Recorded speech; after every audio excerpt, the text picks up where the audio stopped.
Welcome to the Microsoft Access Crash Course YouTube edition, brought to you by AccessLearningZone.com. I am your instructor, Richard Rost. In this video, I'm going to show you how to get up and running and building your first database in Microsoft Access in about half an hour. If you like this crash course video and you want to sign up for the full 3-hour-long Level 1 class, you can do so absolutely free. Just visit my website and sign up today, no obligation. I'll put a link you can click on below the video. Stay tuned after the lesson for more information. Now let's get started with the Access Crash Course. Now here we see I started Microsoft Access, and across the top you can see there's some different templates you can pick from, like asset tracking and contacts and stuff, but I want to build my own database from scratch, so we're going to use blank database. Down below here you'll see some previous databases that I've used in the past, and you can click on these if you want to open those, but for now, let's go ahead and click on blank database. Just click on it once, that'll select it, double click on it, and that'll open up a blank database for you. Next you're asked for a file name. It defaults to database1. You can click in here and change it. I can call it like Rick's Database, or whatever you want to name it. It's going to save it in the Users Richard Documents folder. You can change that as well by clicking on this Browse button. But for now, I'm just going to click on Create. Now, Access creates your database file, and this is going to be a single file that contains all of your objects, all of your tables, your queries, your reports. They're all going to be inside this one file, which is your database file, an ACCDB file for those of you who care. Now the first thing Access does for you is it wants you to create a table. And you can see right here it's called Table 1. This is your list of objects over here. All your tables and other things will show up in this list. And I'll talk about what all these different objects are in just a minute. But Table 1 is the first table in your database. Now what is a table? A table basically contains all of the data in your database. Whether you're storing information on customers or orders or business cards or your baseball card collection, all of the data, all the information in your database goes into something called a table. You'll have one or more tables in your database, and you can actually get them to work together. In today's class, as a brief introduction, we're just going to talk about having one table to store information. Now, tables are broken down into fields and records, which if you're used to working with spreadsheets at all, like Microsoft Excel, you're used to rows and columns. Well, in a database, they're just named something differently. In a database, you have fields that store different types of information. For example, first name, last name, address, zip code. Those are all different fields. And the rows will be the records for the different customers. For example, customer 1, customer 2, and so on. So rows and columns are records and fields in Access. Now Access starts off each table with an ID field. And an ID is basically a unique identifier for each record. For example, with customers, you'd have a customer ID. With orders, you'd have an order ID. In Access, this is something called an auto number. It's going to start off at 1 and automatically count up as you add records, 1, 2, 3, and so on. And no, you can't change them easily. But you don't have to worry about what these IDs are. That's something Access uses internally. Now we're going to add some additional fields to our table so we can store more information. So I'm going to click right here where it says click to add, and this big list pops up. Short text is good for text fields, things that have numbers and letters. For example, first name, last name, address, those would all be text fields. Number is for storing numeric values, things that you'll work with every day. There's also large numbers, which go into really, really high values that you probably won't work with unless you're doing scientific information. Currency for dollar amounts. Dates and times, which can store dates and times, both or them together in one field. So you can say like January 5th at 6 p.m. Yes or no. Lookups and relationships we'll talk about in a later class. Rich text is if you want to have formatting, like colors and bold and italics inside one of your fields. Long text is basically like a memo field. You can have lots and lots of information, up to 1 gigabyte of information you can type in there. Attachments if you want to link a file, like a resume or something, into your table. Hyperlinks if you want to link to a web page or an email address. And then there's calculated fields, lots of different stuff you can do in here. These are more advanced features, but for today we're going to stick with the basics. So let's pick short text, which is the text field you're going to use most of the time. And right here where it says field 1, we're going to give this field a name. I'm going to type in first name. Now, I don't like to use spaces in my field names. It's just a personal preference. You can if you want to. But trust me, if you get into advanced development and you start programming with VBA, you're going to not want spaces in your field names. So just trust me. All right. I'm going to press enter, and that'll move me over to the next field. Again, let's add short text, and here we'll put in last name. Can you put first name and last name together? You can, but I recommend that you don't. It's better to split this stuff up into separate fields if possible. It makes it much easier. You might want to make a report later that says, Dear Henry, or whatever. And if you've got first name and last name together in the same field, it makes that much more difficult. So I recommend breaking stuff up. Let's add another short text. Let's go with company name. And of course, if you're putting in individuals that don't work for companies, you can leave that blank. You can always leave fields blank. Let's try a number field. How about employees? Put the number of employees there. And yes, you could put num employees or whatever works for you. Let's put in a currency value of credit limit. How much are they allowed to spend at my company? Let's go with a date time. How about customer since? How long have they been a customer? And you can resize these fields, by the way. If you can't see the entire thing there, you can resize these left and right by clicking on this little divider between them. See that? Right, like that. Let's do one more. How about let's drop this down. Let's go with a yes or no value. Now watch what happens. If I accidentally click down here or click off that field, it's stuck at field 1, and you can't just click back on here to rename it. So what you can do is you can right-click and come down to rename field. If you don't want a field, you can delete a field. But I'm going to go with rename field, and now I can type in the value that I want. How about is active? Is this an active customer or not? And don't put a question mark in there. Never put question marks. Don't put any kind of punctuation in here. All right. Is active just tells us are they on our mailing lists? You know, maybe if the customer is deceased, you no longer want to send them mailings and things of that nature. Now, you can just type in data into blank fields, but I don't recommend it. It's best, unlike Excel, it's best to actually give these fields good names, because we'll work with them later. And one more field. Let's put in here another short text. Let's put in state. And I'm going to use this for some queries later on. You can put the full address in there if you want to. And address, city, state, zip code, country. I cover that in my full classes. But for today, we're just going to stick with state. Now that we have the table defined, we have the fields all defined in here, let's go ahead and put in some actual data. So I'm going to click back over here on first name. I'm going to put myself in, Richard. Notice as soon as I start typing, the record is being entered into the table, and you can see I'm ID number 1. All right, I'll hit Tab to move to the next field, just like Excel. Rost, right, company name, Amicron. Employees will say 2.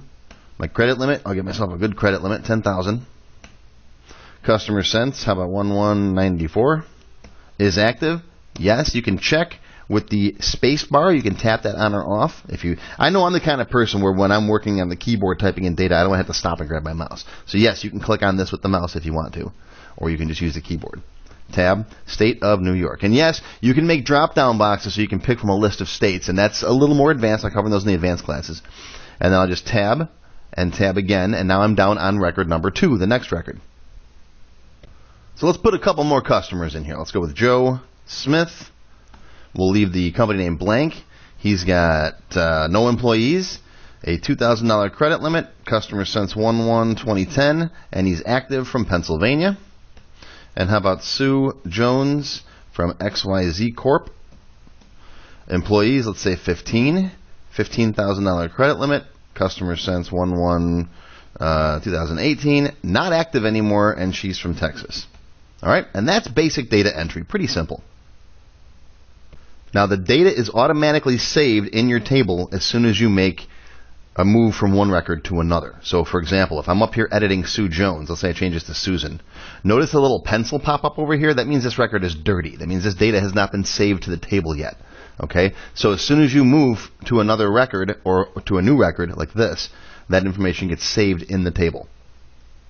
You don't have to manually remember to save it like you do with Excel. Now, if you make design changes to the table, if you add new fields or delete fields, then that information you have to manually save. So we're going to come up here and click on the little Save button, or you can hit Control S on your keyboard, and that will ask you to save this table. Now, let's give the table a name. This will be my customer list. So I'm going to put in here Customer T. Again, this is a personal preference. It's a convention that I use. I like to end all of my tables in the letter T. My queries will be ended in Q, my forms in F, and my reports in R. And again, if you go a little bit further into Access Development, and programming and such, it's sometimes helpful to know whether you're dealing with a table or a query, what kind of object you have. And it just helps if it's customer T, you know it's a table and you can treat it accordingly. Otherwise, you got to look it up and figure it out. And sometimes you can have a customer table and a customer query as well. And so the T and the Q help to differentiate. So I'm going to hit OK, and that'll save it as my customer T over here in my object list. Now that we have this table saved, let's go ahead and close it. I'm going to close this table by clicking on this little X right here in the tab, and that closes it down. If you want to open it back up, just double-click right here on the customer T in the pane. Okay. If you don't see this object pane, click on this little button right there. That shrinks it up. That's just to save you some space. If you want some more room here on the table to work with, you can click on that little button there to open and close it. So let's close down the customer T. Let's create another table real quick. I'm going to show you a different method to create a table. Click on Create, and then click on Table Design. That opens up this thing. It looks slightly different. And one thing I should mention, by the way, I have my menus collapsed. If you want these menus to stay open all the time, just double-click on one of these entries, like double-click on Create, and now this menu stays open all the time. This is called the ribbon. I think it wastes a lot of space, so I'm not going to leave it open. I'm going to double-click again. That collapses it down. Some people like that open all the time. I don't. But now we're inside the Table Designer, and this is where you can come. This is how I like to build my tables. This is where we just come in here and specify the field names first. Then we go into data entry mode, and we can type in the data. So let's say we also want to store something completely different in here. Let's say we want to store a list of our products. All right. So the first field that you want to put in any table is the ID field for that table. So click right here. I'm going to put in product ID and then tab over, and that's going to be an auto number. Now you can drop this box down and pick auto number, or you can just type A and it'll pop up. Tab.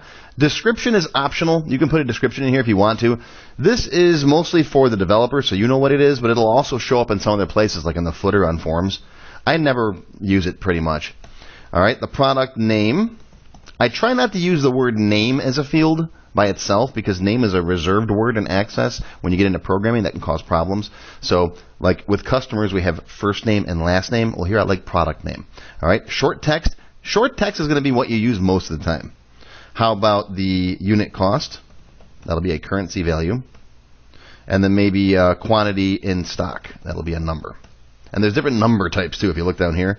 There's long integers and bytes and integers and doubles and decimals. And I cover all of these in my full class. The vast majority of the number type you're going to use is long integer. Those are counting numbers. 1, 2, 3, 4, 5, 6, and their negatives, for example. If you need fractional values, you can use double or decimal. But I usually use long integer for most things. And then if you want notes, all right, they used to be called memo fields. Now they're called long text. All right, if you're using an older version of Access before 2007, I think it was called a memo field. Okay, and that's good. We're going to hit Save, Control S, and we would save this as my product T. Okay, now when you save it, it says there's no primary key defined. What's a primary key? Well, a primary key is that one field in each table that Access will use to uniquely identify each record. And we already have that. It's called the product ID. Right? No two products will have the same ID, and it is an auto number. It's just we have to tell Access that's what we want to use as the primary key. Say yes, and it will find it for you. See the little key over here?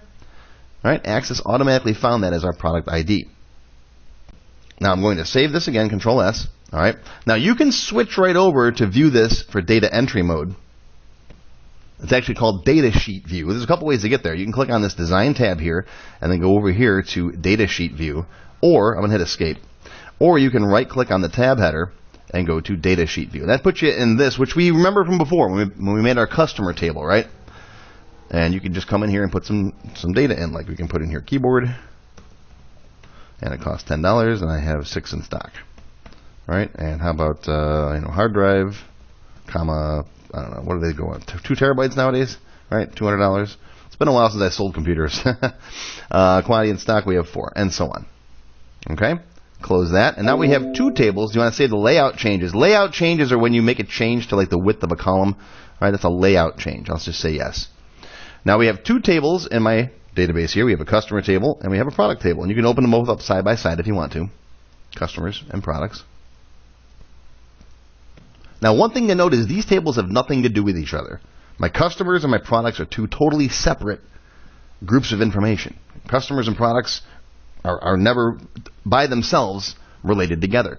When we get into my expert level classes, we're going to talk about table relationships, how you can get information to work together. For example, you might want to know which customers purchased which products. If you want to send out a marketing brochure to people who purchased, let's say, hard drives, then you'd want that information handy. We would need a third table to relate them together in this case. For example, an order table. The order table will tell you which customers ordered which products. Every time you put an order in the system, you put a record in the order table. Then we can set up relationships between those tables. That's more advanced. This is a beginner class. So if you're interested in that, I'm going to have a link to my expert classes in the description below this video. But getting back to the beginner stuff, getting back to table design here, one other thing I'd like to note is that I personally don't like this tabbed interface. I like to use windows inside of Access. So I'm going to switch my database over to window mode, overlapping window mode. Here's how you do it. Go up to File, and then Options, go to Current Database, and then pick right here under Document Window Options. The default is Tab Documents. I'm going to pick Overlapping Windows. Hit OK.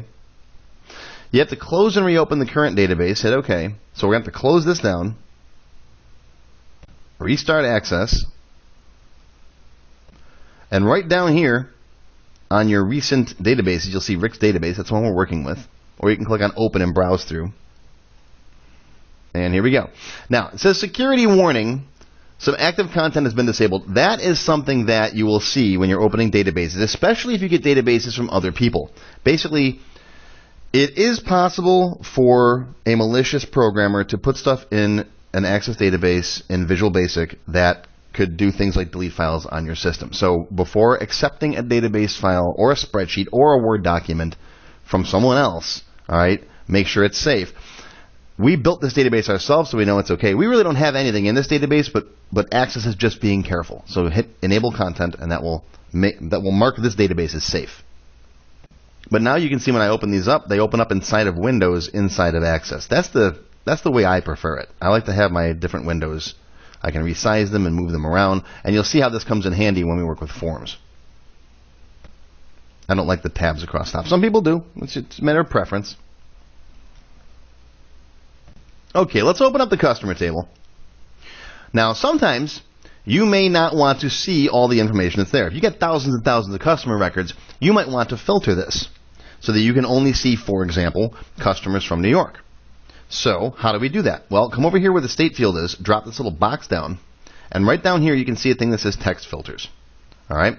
You can turn off Select All and turn on New York, for example. When I hit OK, you'll see that the list has been filtered, so I only see people from New York. Down here it says Filtered. See that? You can turn the filter off by just clicking on that button, and there you see everybody again. Let's cheat. Let's change this Texas record here to New York, just so we can see it work with more than one record. All right, drop this down, and then we'll pick New York. And there you go. And again, I'll turn the filter off. Let's try another one. Let's see, you only want to see customers who have a $10,000 credit limit or more. Okay, it's a little more advanced. Drop this down. You can pick individual records if you want to, or you can click on this thing called Number Filters. All right, Number Filters, and then I'll pick Greater Than. You can see there's less than, equals, does not equal. Pick Greater Than. All right, credit limit is greater than or equal to 10,000. And there you go. Now we have a filter on. All right, I'll remove the filter. And there's everybody back again. Can you put both of those filters out at the same time? Sure. Come over here, pick New York, hit OK. Come over here, drop this down, Number Filters, greater than 10,000, and then hit OK. And there we go. It just so happens that our two people from New York happen to have the bigger credit limits. But that might not always be the case. And if you're working with thousands of records, you can see where this is a lot of work. And you might have someone using your database like a secretary who's not an Access expert. So it'd be nice if you had a simple, quick way to just see this list of records, the people from New York with large credit limits, without having to go through all these steps of opening the table, putting on the state filter, putting on the credit limit filter. So you want to make this quick and simple. That's where queries come in. Okay? The table stores all of the data.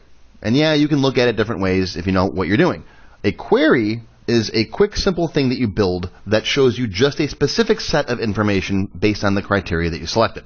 So let's see how we can build a query to show us this information.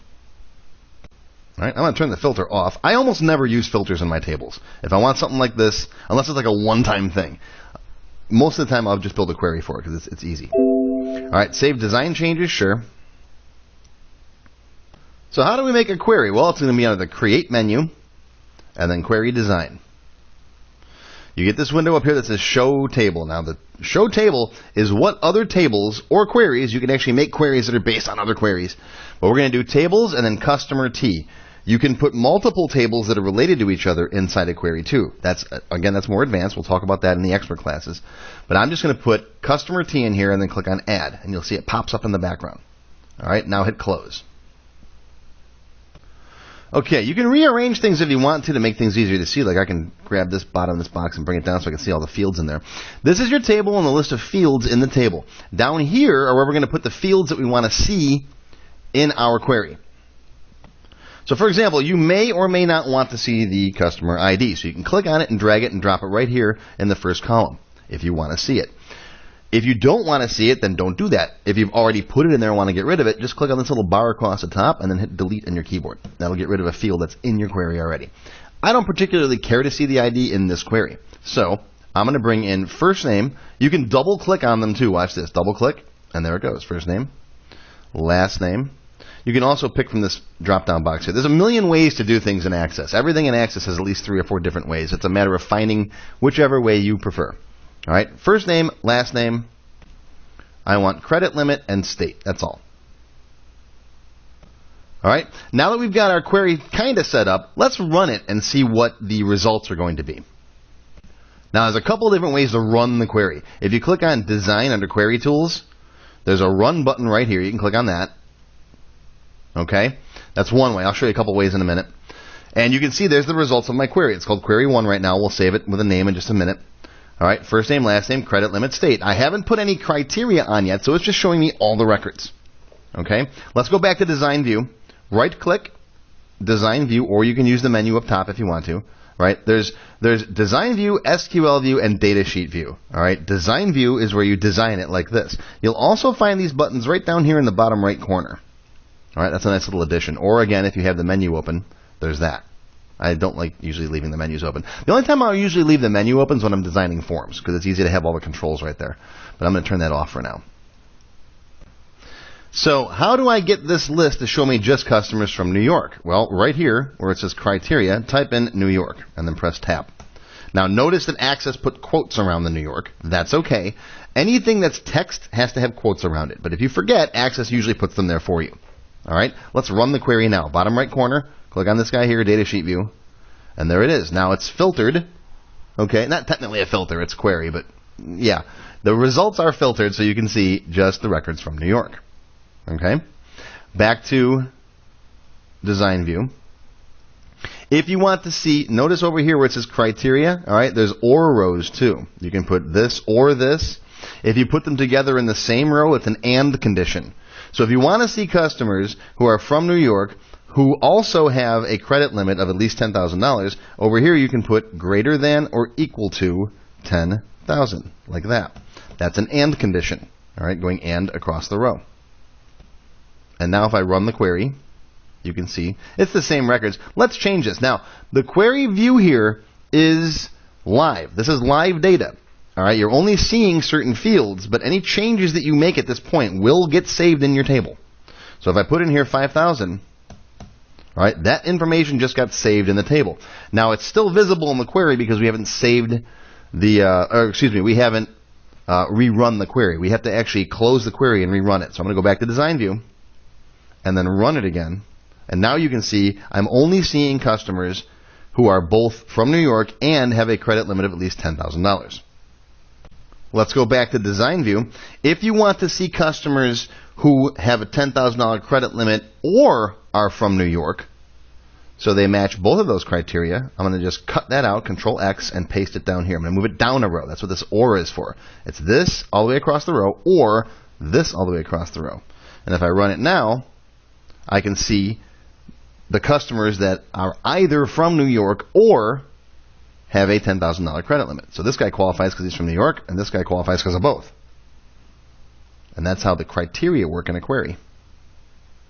Now, the nice thing about queries is once they're built, you don't have to keep rebuilding them or learn how to do filters or teach people how to do anything other than just simply running the query. So let's save this query. I'm going to Control S and save. We'll save this query as customers from New York 10,000. So that's 10,000 credit limit. Q. I'll have to put a Q on the end of all my queries. Okay? And you can name that whatever you want. That's just something that I picked. Let's go ahead and close this query down now. Now, in order to run it, you just double-click on it, and there's your results. And that's all that your end user has to do, or you, if you're the end user. If you want to design it, you can right-click on it and go to Design View and make changes. You can copy and paste this too, if you want to make slightly different ones.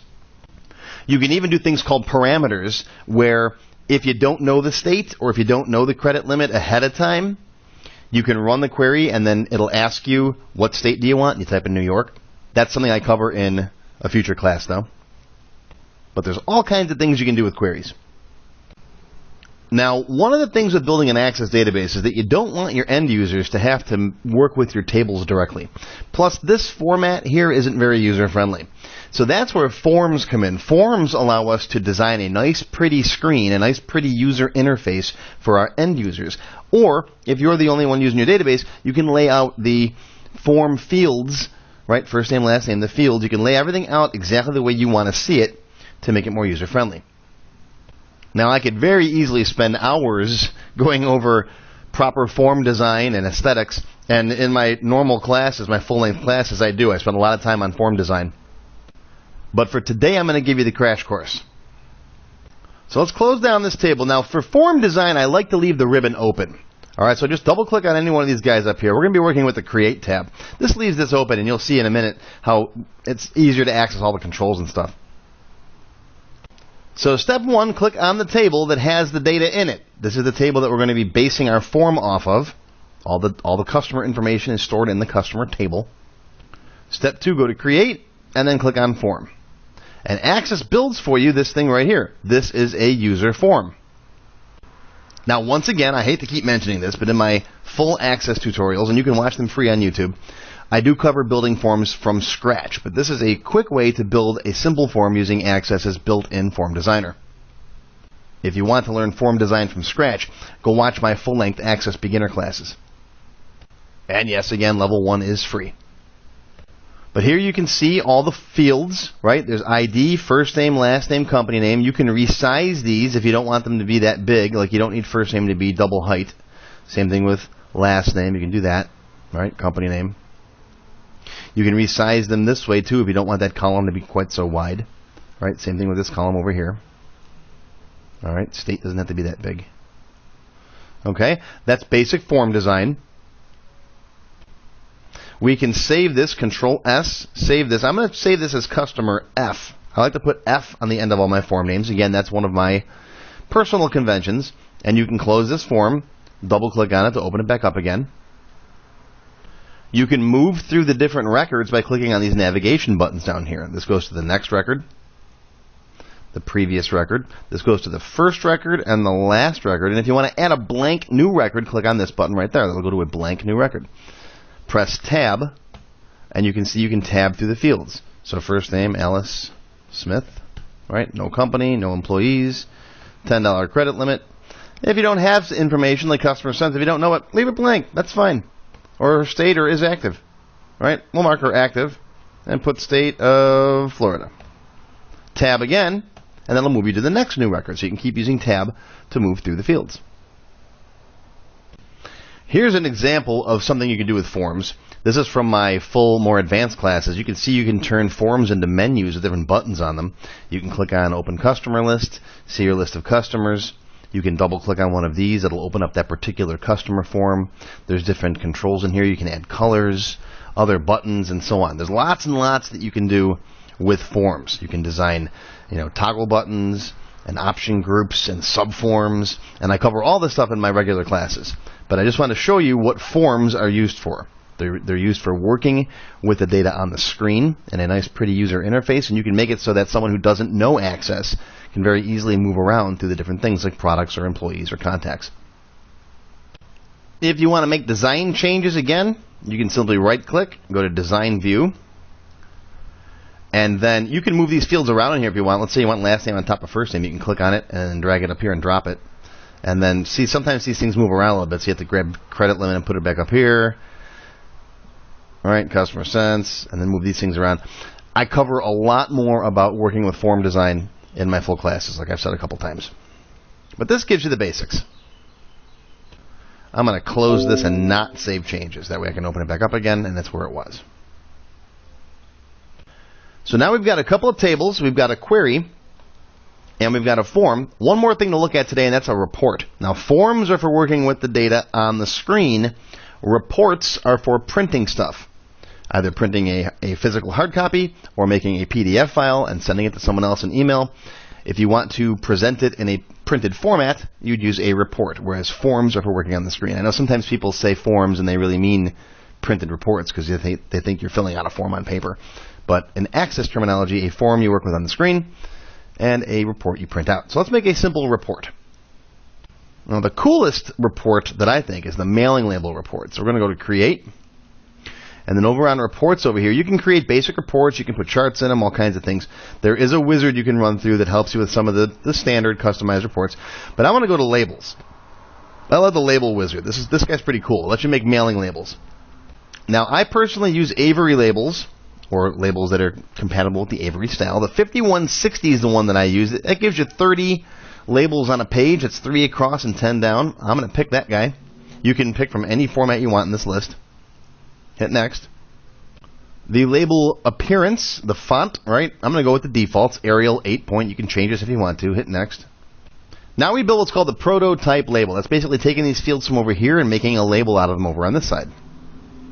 So I don't care about ID for my labels, for my mailing labels.